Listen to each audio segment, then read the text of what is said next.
the show the way we usually do it, introducing us, or should I just go right in and I'm saying, but should I introduce us the way we usually do it every night? Because it don't got that part on here.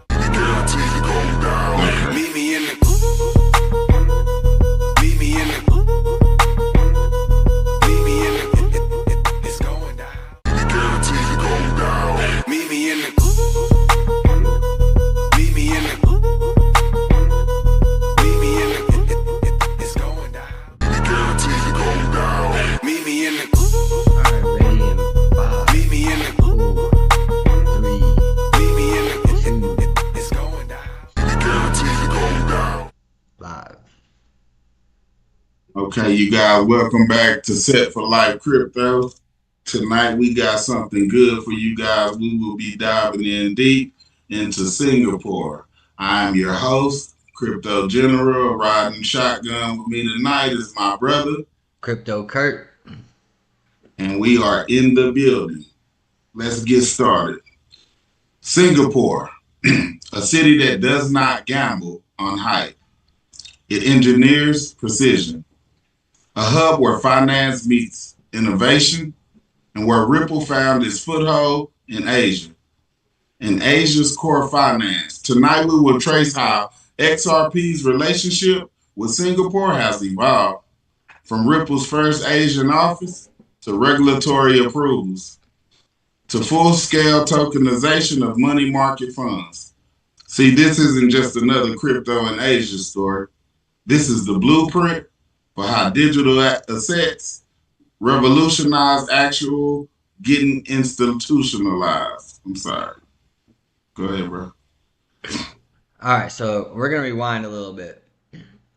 Ripple opened its Asia Pacific headquarters in Singapore back in 2016. And that was the start of its regulatory courtship with the Monetary Authority of Singapore, also known as the MAS. So anytime we say MAS, just know we're speaking about the Monetary Authority of Singapore. Singapore wasn't chasing hype. It was building frameworks, and Ripple saw that early. By June 2023, MAS had granted Ripple a principal approval to operate as a digital payment token service provider. The first real step toward a full license. Then in October, right, of 2023, which I have pulled up here on the screen, right? So this was posted on October 4th of 2023. Bro, before you go into there, could you go into this Binance link and show them what happened in 23? Yeah, I mean this is all the same, basically the same link. So it's gonna. Oh, okay, I can't see your screen. Okay. Paper here. So basically it's talking about earlier this year, Ripple received an in-principle approval of its major payments institution license application from the Monetary Authority of Singapore. 4 months on, Ripple is thrilled to announce that its Singapore subsidiary Ripple Markets APAC Pte Limited has secured its full MPI license to provide digital payment token services in Singapore. And this license underscores the real-world utility of crypto solutions for businesses and financial institutions alike, marking an important step towards wider adoption of digital assets. Singapore is known as a leader in pioneering digital asset regulation, making it an ideal location for businesses and financial institutions to harness the power of crypto for cross-border payments, crypto liquidity, and central bank digital currencies. Since establishing Singapore as our Asia Pacific headquarters in 2017, the country has been pivotal to Ripple's global business. We have hired exceptional talent and local leadership, doubling headcount over the past year, and plan to continue growing our presence in a progressive jurisdiction like Singapore, said Brad Garlinghouse, Chief Executive of Ripple.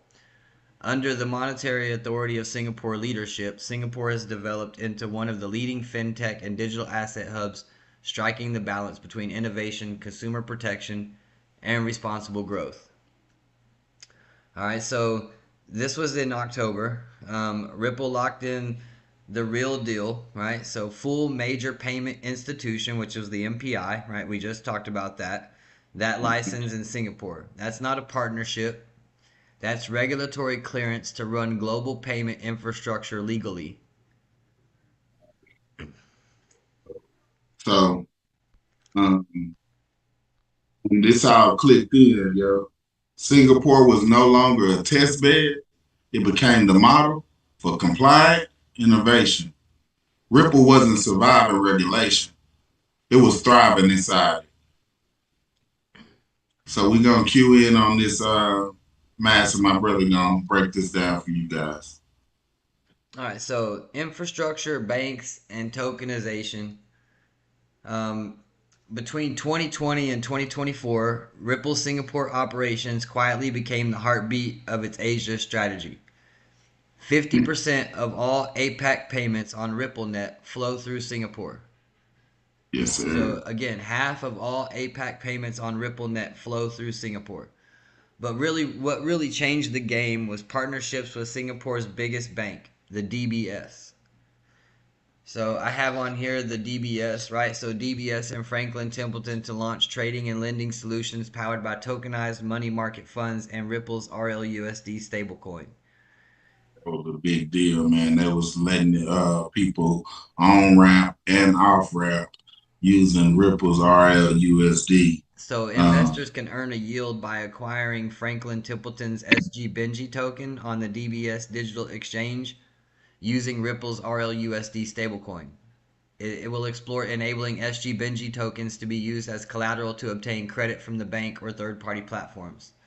So this just happened in September of this month. So last month, they're partnering to provide accredited and institutional investors with innovative trading and lending solutions powered by tokenized money market funds on the XRP Ledger blockchain and stablecoin such as RLUSD.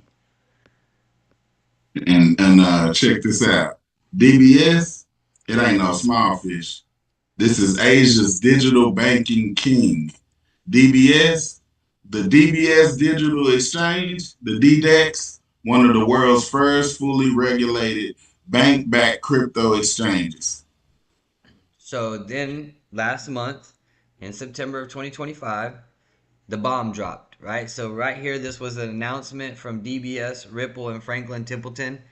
They announced a joint plan to launch tokenized money market funds and Ripple-backed stablecoin called the RLUSD on the XRP ledger.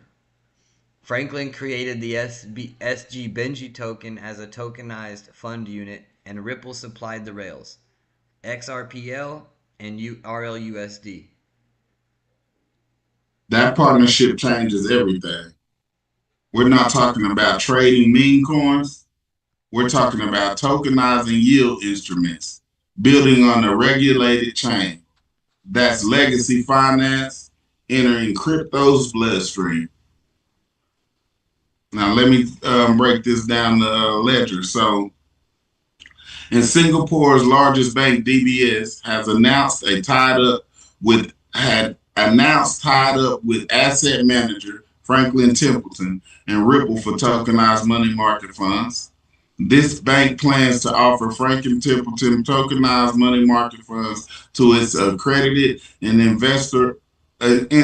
institutional investors via its DBS digital exchange. The issuance of the SG Benji token is on the XRP ledger, expanding Franklin Templeton's support to blockchain. Benji is the token for the Franklin on-chain US dollar short-term money market fund. Investors will be able to switch between cryptocurrencies on the DEX into Ripple's RLUSD stablecoin, and from there into the SG Benji token. This can be particularly useful during periods of crypto price volatility. The ability to trade tokens 24/7 and settle instantly compares with traditional money market funds, which have windows for redemption and can incur settlement days. Beyond immediate trading benefits, DBS sees broader applications for tokens. DBS also plans to use the SG Benji token as collateral. This might involve repo transactions where users wish to borrow cash from the bank. It may also enable the SG Benji token held in custody by DBS to be used as collateral on third-party platforms. All right, so what does this mean for Ripple's big picture? RippleNet and the XRPL are now integrated into the MAS approved ecosystem, which means banks can test token liquidity legally. Ripple Markets APACs Limited is registered under Singapore's payment law. This gives institutional credibility. MAS audits, DBS exchanges, and tokenized funds all under one roof. Oh, that's dope. That's dope.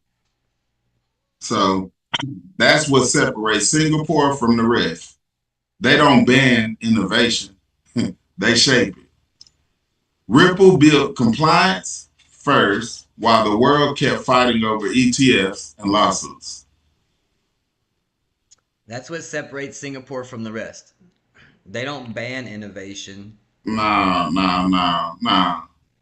They don't ban innovation. No, they reshape it. Goddamn right. So Ripple built compliance first, while the world kept fighting over ETFs and lawsuits. And you know what the cherry on top was? DBS hinted at using SG Benji as collateral for on-chain lending, priced and settled in RLUSD. That's programmable credit, bank grade DeFi without the chaos.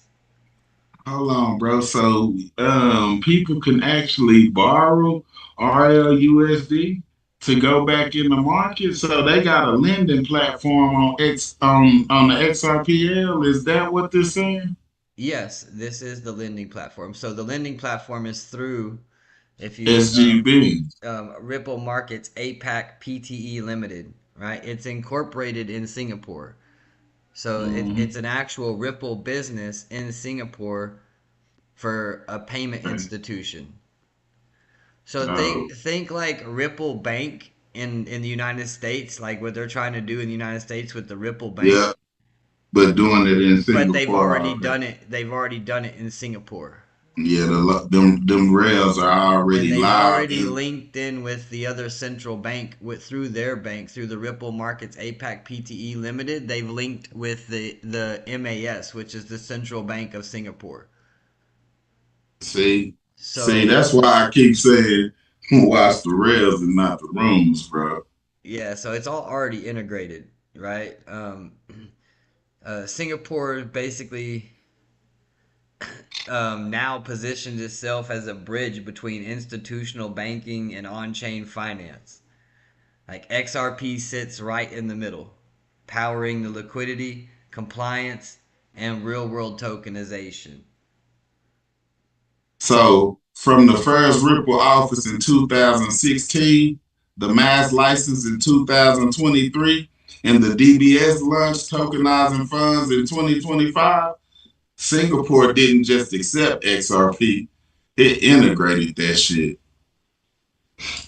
Now this is how real adoption happens. Clean regulation, smart partnerships, and liquidity that don't sleep. So while everybody else is screaming moon, Singapore quietly building monetary infrastructure for the future. And I'm Crypto General, you know who I am.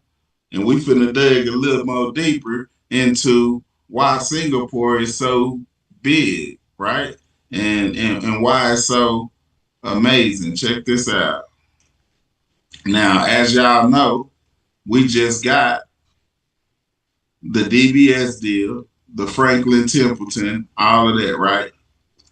But are y'all understanding that with having this, we are no longer waiting on the rails to go live.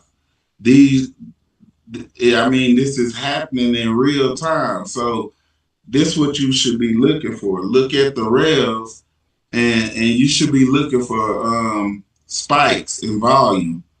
Once you start seeing spikes in volume, you should kind of know which way to go. Go ahead, brother. I'm sorry for cutting you off there.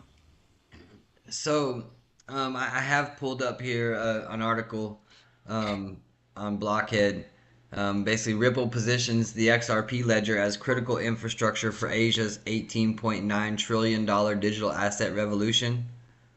Um, they secure key partnerships in Singapore and South Korea as regional regulators drive institutional blockchain adoption. Ripple is aggressively positioning its XRP ledger as the foundational infrastructure powering Asia Pacific's massive digital asset transformation as the region leads global adoption of blockchain based financial solutions.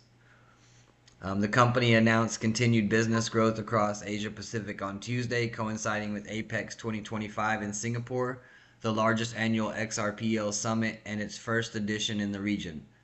The timing underscores Ripple's strategic focus on Asian markets where regulatory clarity is driving institutional adoption. Um, So basically, um, everything in 2025 is in the now because you got to remember that from 2017 to 2020, Singapore became Ripple's testing ground, right?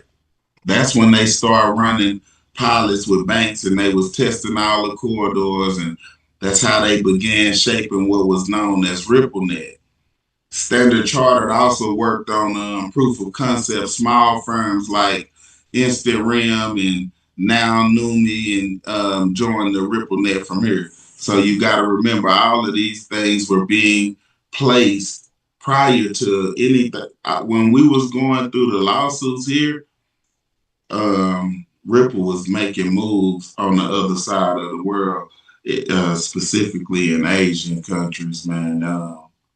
So that's why we kind of been taking y'all through everywhere that Ripple has been planting its footprints and trying to keep you guys informed on what's happening now and what happened before. Because some of y'all may have not been here and some people just don't know how to do the research. So we try to and a lot of provide that. people focus on XRP and what Ripple is doing in the United States, but what they have to realize is they've had a lawsuit going on for the last 5 years in the United States. So in Right. that during that 5 year period, they didn't just sit around and wait for this lawsuit to get finalized.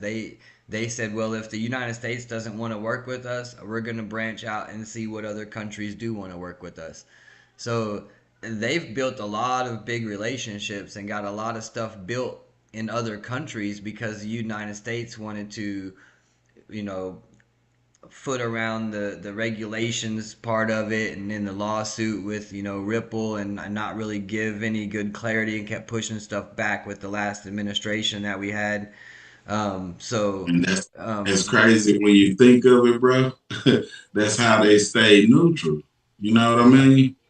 Like that's how they was able to stay neutral. We not picking sides or choosing sides. We are a neutral bridge currency, and we here for the world. So y'all gotta remember what David Schwartz was saying the other day. I don't know if y'all heard him on that Zoom meeting or that Zoom call, but he was talking about countries not wanting to hold other countries' currency and not trusting other countries' currency. So China don't want to hold India's currency, and India don't want to hold Brazil's currency, so on and so forth. So the point he was making was that um, to be a neutral bridge currency was an asset for Ripple. You know what I mean? By them being in a neutral stance, every country will be willing to accept their network because they ain't subscribed to one country or another. They neutral.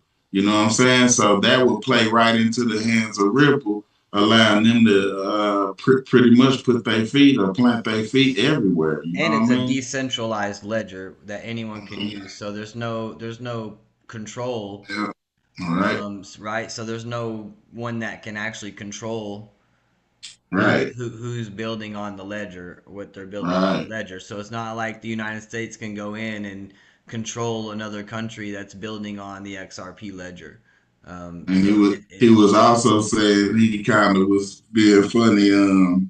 He said that countries would choose a neutral bridge currency over any other currencies. And if that happened to get a few crypto guys rich in the process, then so be it. You know what I mean? So I that plan was on pretty being one of dope. those few crypto guys. Yeah, that was pretty dope to hear him say that. I was like, yeah, that make a lot of sense though, because I mean, coming from where we was at, he was just saying how America got a head start over all the other countries in the world, like leaps and bounds, by having our currency, the world's reserve currency, and no other country is wanting to allow another country to be in that position. You know what I mean? So Yeah. we're really into something that's pretty good. We got on demand liquidity and we're able to settle anything anywhere. In UK, they just also did some things, but we'll get into that another time because we got something special for y'all coming up tomorrow too. Yeah, tomorrow's gonna be a wonderful live episode, guys. Just a friendly reminder that anything that we say on these videos is not financial advice. Don't take it as financial advice. This is for educational, informational purposes only. This is Crypto is a highly entertainment. volatile industry, and you can lose your money here. Um, so again, we might talk about things that we do and we do some technical analysis, but don't take it as financial advice and go out and buy on our behalf. Yeah, we just some dudes sitting in our house. I'm in my room smoking weed, and we just like to discuss what's going on. We kind of try to stay up on what's going on, man. So we ain't no better than nobody. We live a regular life, man. So But we'll pull up again, the charts over here for XRP at the moment and see where we're at. We're right now we're trading at $2.80. Um, so we're just still kind of chopping in this range. Um,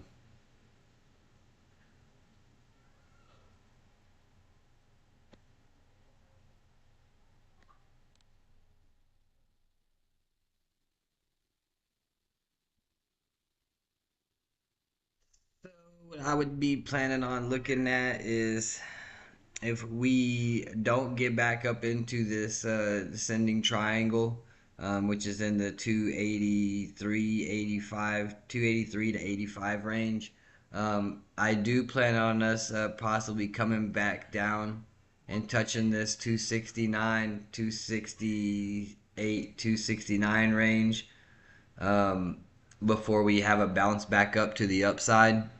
I would say probably come down, touch the 270, the 269, and then bounce back up into the $3 range.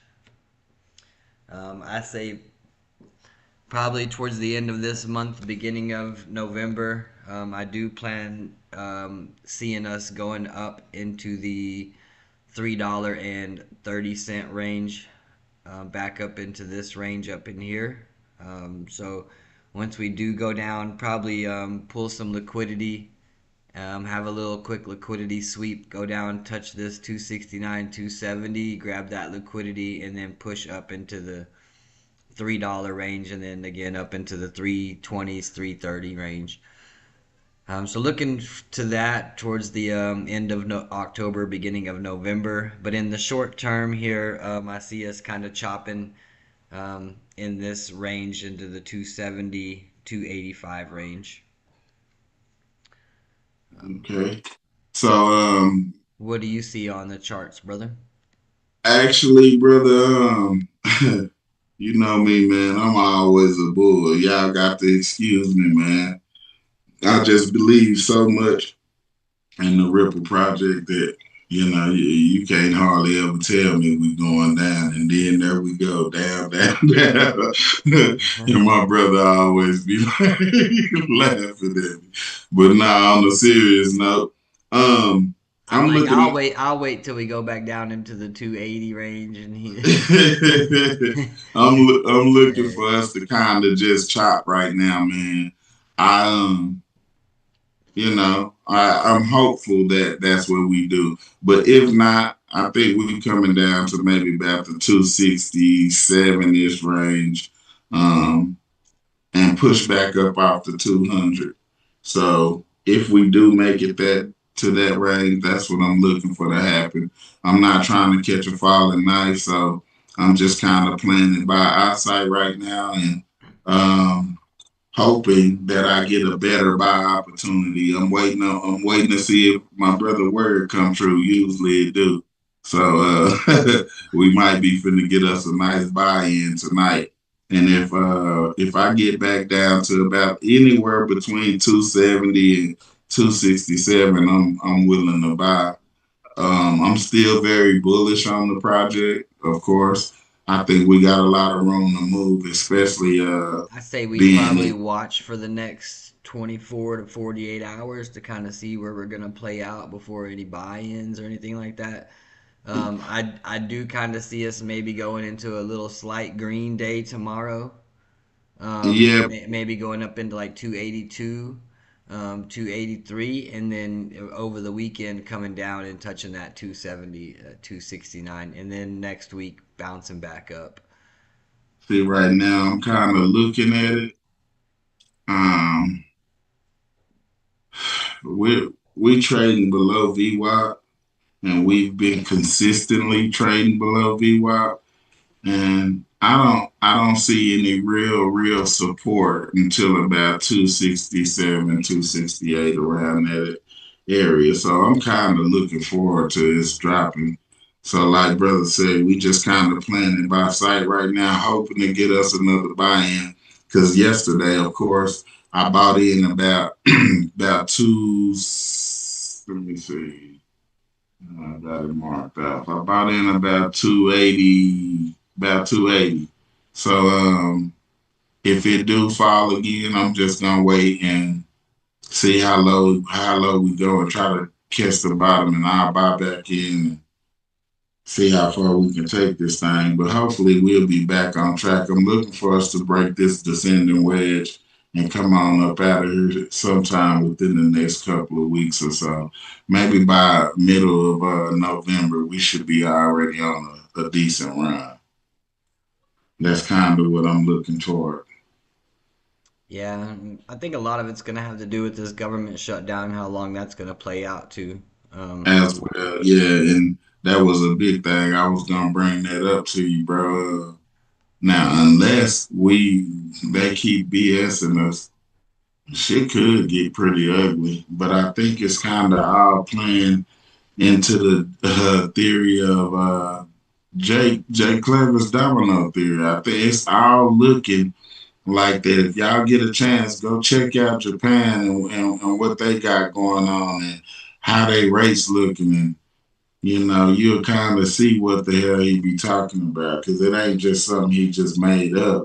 He actually got a little bit of credibility behind what he's saying. And if them people end up raising race that way, while we couldn't raise, the carry trade is gonna unwind, and it's gonna need a place for that liquidity to be parked at. When they come out of American dollars, they have to go back into the yen and settle those debts.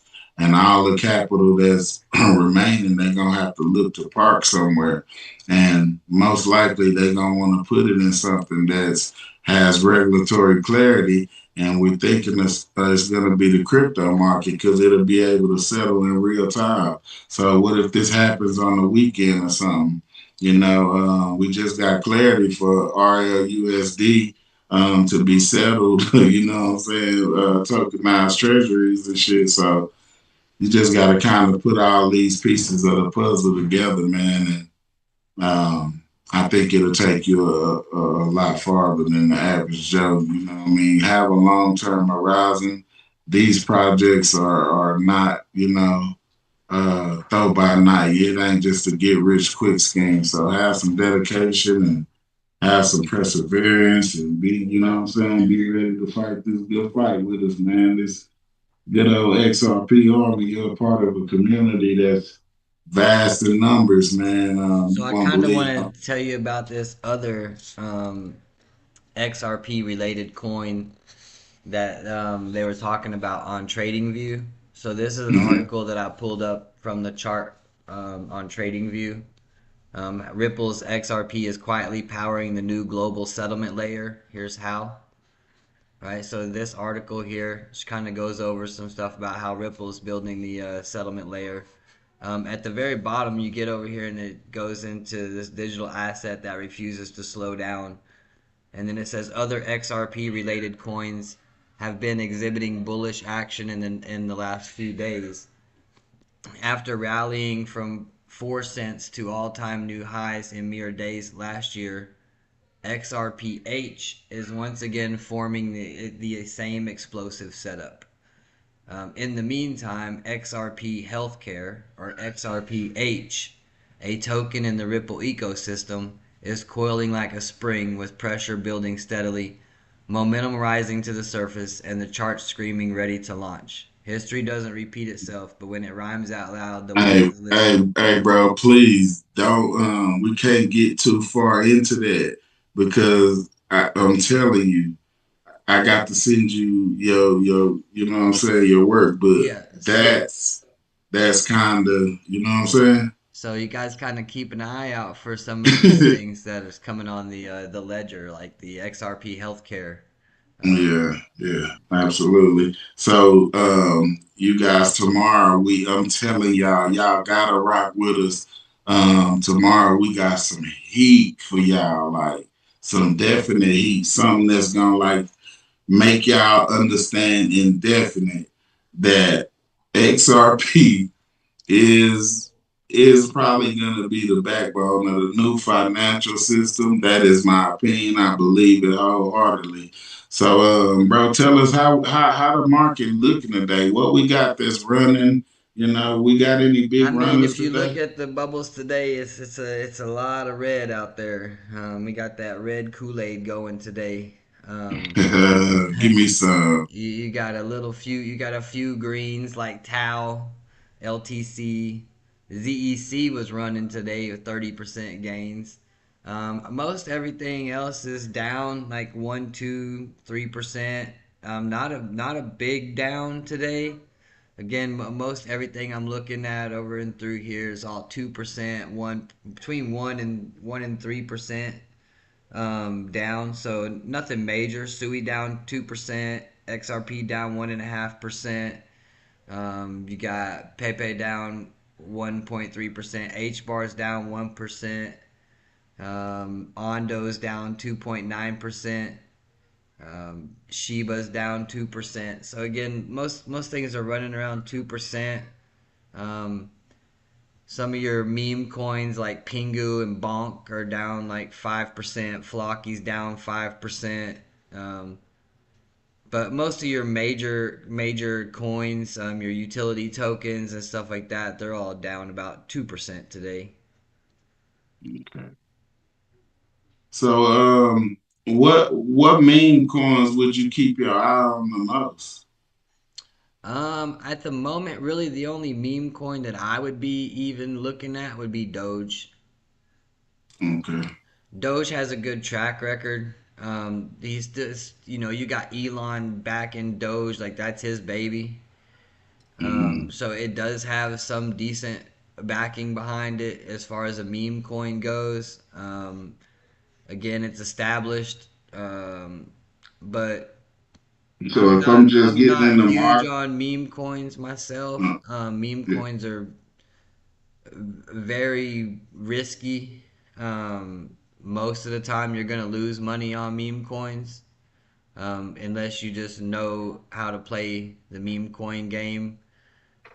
Most investors, I would say, for those of us that don't have a whole lot of money to play with, and you really want to grow some assets and you want to grow a good foundation, I would say stay away from meme coins and go into trusted businesses that you know are going to have long-term longevity. They have a good competitive edge over their competitors. They'll probably last through any kind of like crash or bubble pop that we might have. I don't know if any of y'all were around during the .com era when we had like pets.com and this .com and that .com, and you had all these dot coms, and then regulations came in, and the next thing you know, 90% of those businesses disappeared, and they all crashed, and a lot of people lost money. And you were left with a lot of big companies like Google and Amazon and uh, Facebook, Meta, right? A lot of big companies that came out of it. So it's kind of like trying to pick those companies, right, in the sea of dot coms, and try to pick out the big players, right, the ones that are gonna stick around and be around for a while, for a long time. So that's kind of where I'm at as far as looking into cryptocurrencies. There's so many of them, and there's so many new ones that come out every day. You can kind of get lost in looking at new coins all the time. What I would say is, do your research on some of the foundation coins, on some of the top 10, top 25 coins, tokens, right? Do some research, see what you come out of those top 25 projects, and see if you believe in any of those projects. And And I would say, if I could make a suggestion, don't just look in the crypto market. There's plenty of opportunity everywhere in the world. There's people growing companies all over the world. I was just watching Stock Mo and Larry today, and they were giving me some pretty good picks on some stocks that they was looking into, like some new aerodynamic type stocks and shit. You know what I mean? Like, okay. so take a look, just whatever you into. If something pique your interest, man, if you want to invest in a stock who building planes who take off vertically, we now got that technology. You know what I'm saying? It's all kind of technology out here. So it's just all about you doing your due diligence and trying to stay up on the learning curve to where you stay up to date on what's going on in the world. You know what I mean? And that'll be our best piece of information we can give you. Just always be open to learning more, and don't be afraid to ask questions. You know what I mean? You just got to get the information. If it's a company that's solid and it's something you believe in, you know, you might want to try to take that opportunity. That ain't financial advice. That's just me being logical with you. Because rather than holding your money and money and letting it die, I mean, you might want to put it in something that would grow. You know what I mean? So Yeah, I was having this it's all conversation with my daughter's mom earlier today, and I was, because she's got her little savings saved up, and I keep telling her, I'm like, saving those dollars isn't really gonna do you much benefit for our baby girl, um, due to the fact that, just think about your $100 bill. So you have that $100 bill. Well, over this last year, due to inflation and the deflation of our dollar, both, um, that $100 bill, that same $100 bill that you've been saving all year, is now buys you less than what it did when you started saving it. the basement, man. So I'm like, and next year that It's same $100 bill is going to be able to buy you even less than what you can buy with it right now.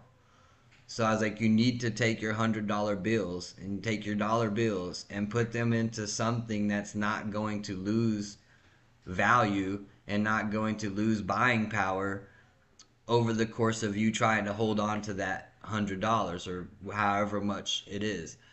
So I was like, look into some deflationary assets. So I started helping her looking into some things like, different stocks and cryptos and stuff like that. So, I mean, that's all I would recommend is like get out of your dollars.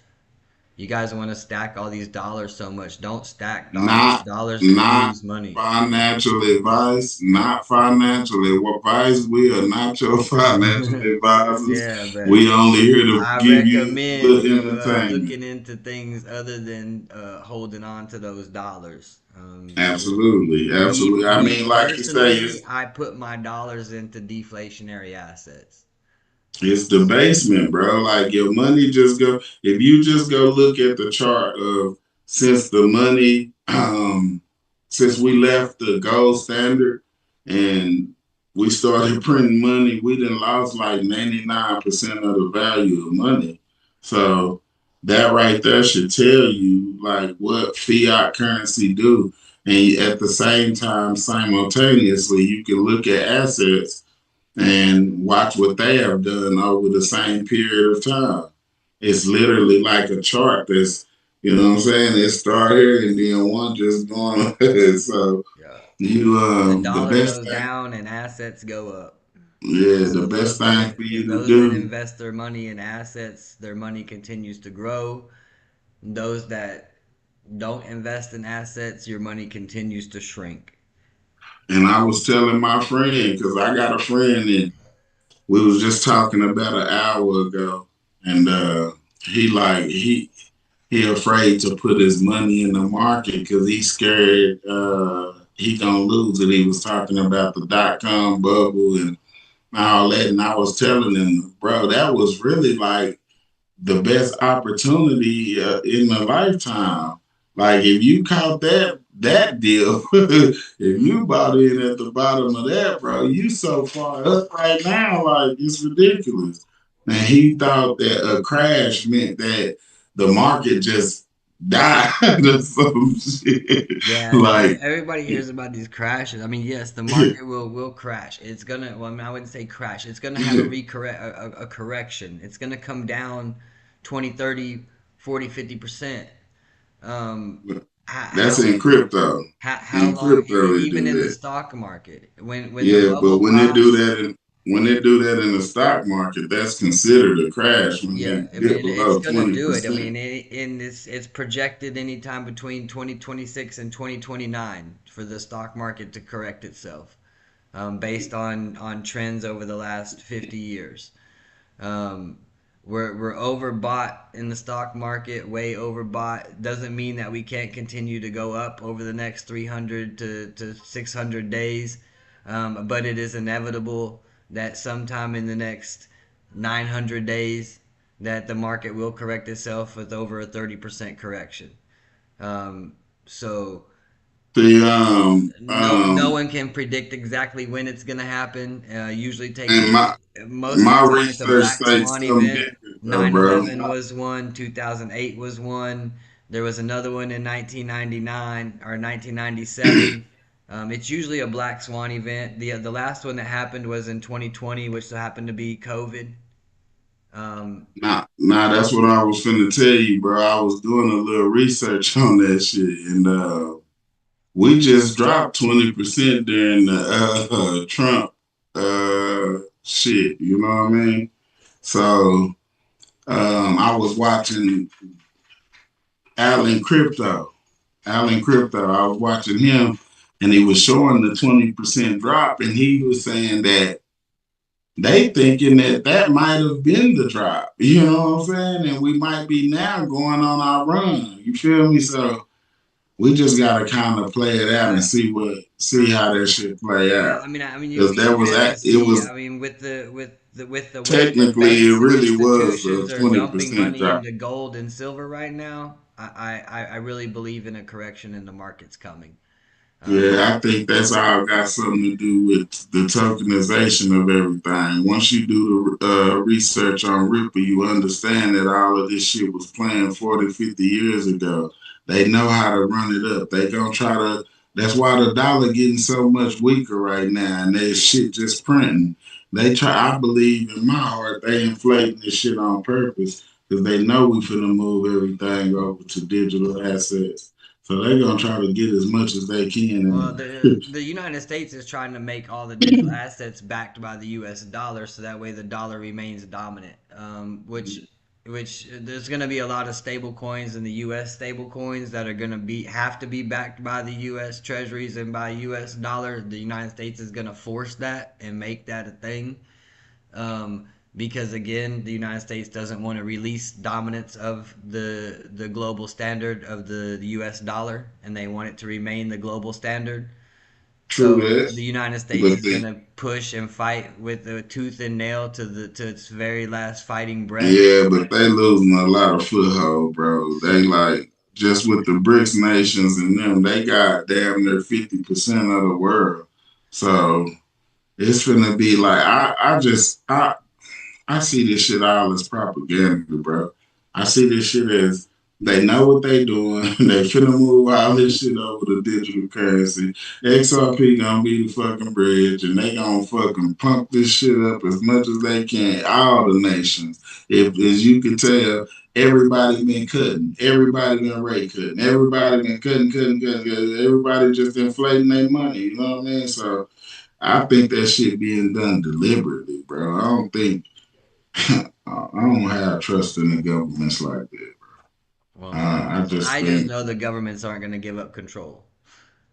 Like yeah, they gonna try to control our ass together though. they're gonna, I mean, they're gonna keep control in some way. They're not just gonna give up Shit. control, right? Yeah, They're gonna put regulations in place to where the average person can't do certain things, can't yeah. get a certain amount. I But mean, that it shit doesn't gonna even be matter. based off of your From what I bread was though. learning today, it doesn't matter how much cryptocurrency you hold. When you go to offload that stuff, when you go to offload your crypto and you go to cash it out, they can limit Mhm. you on how much you can cash out at one time. And they can charge you a percentage fee if you want to cash out a large amount. So if you say I want to cash out 25,000 worth of XRP right now, and they say no, you can only cash out 10,000, you're only going to be able to cash out 10,000. Your ass is grass. So That's control. Like man, that's the nature of what we going though. Like I think that's the whole reason for stablecoin. All of that shit is programmable. And that's what they telling you. They want programmable money. What is that saying? They want money that they can program. Program for what? What they needed to do. All type of shit, including cut your ass off. Me too. So, but we already on the tangent, man. We ain't gonna keep on going. We gonna get back with y'all. hey, you So, guys, make sure y'all hit that subscribe button. Make sure you hit that hit that notification like bell so button. you know we go live, so you can Hey, catch us y'all when we come on. go check out our merch down there, man. Go check out some of that Set for Life merch, man. Get you a mug, get you, a hoodie, Get you you a know what I'm saying? Get T-shirt, you you know. something, man. You know what I mean? But I want to let y'all know I am Crypto General. This is my brother Crypto, Kurt. And and y'all just one want more thing, guys. In the channel, there's links, right? So we got a link in there for the Discord. We got a couple of traders that are gonna be joining that Discord. We're gonna be running some plays in there in that Discord. So if you guys want to make yeah, sure you join the Discord and get set up with us in there, so you we can already start started following our some of our $100 trades and our challenge. plays. Um, really good traders. Oh, Constantly bro, making I money. won't you give them a hint on two good nice stocks that you can just invested in that they money for sure to grow long term. You feel me? I mean, again, this isn't financial advice, but a couple of defensive plays that you can go into right now. Coca-Cola is always a really good defensive play when it's oversold. Right now, Coca-Cola is trading around the $66 range. Its average value is $72. So you got a nice little fair value market gap right there. So Mm-hmm. definitely could play safe with some Coca-Cola. Also, Keurig Dr. Pepper has some stuff going for it right now. They're about to split Mm-hmm. into two companies, one as a coffee company, the other one as a beverage bottling company. Yeah. So Keurig Dr. Pepper, in my opinion, is another good stock to invest in. It is in the oversold territory as well, under fair value. So again, if you can find good companies, good, longevity companies that have competitive edge on the market, like Coca-Cola, Dr. Pepper, um, and buy them when they're undervalued, like right now, when they're a little undervalued. Make sure you do the homework to Do see your own what the research. fair value. Yeah, make sure you know what the fair value of the stock is. And if you can get it on a discount, that's the best thing. Don't be like regular people, see a bunch of big green candles and think, oh, I'm finna miss out. No, the play is to get it while it's cheap. Yeah. You get it cheap and Find it sell when it it's high. undervalued. Know that it's undervalued. Buy it and hold on to it until its value goes up. That's it. You Um, know what I well, mean? we appreciate you guys rocking with us. Yeah, Make sure you check out those links in the channel description. Hit up the y'all, Discord. y'all boys stay wise, stay sovereign, and keep your head on the swivel. Keep y'all eyes on the rails, because that's where the real wealth flows. Crypto General out. Crypto Kurt, y'all have a good night.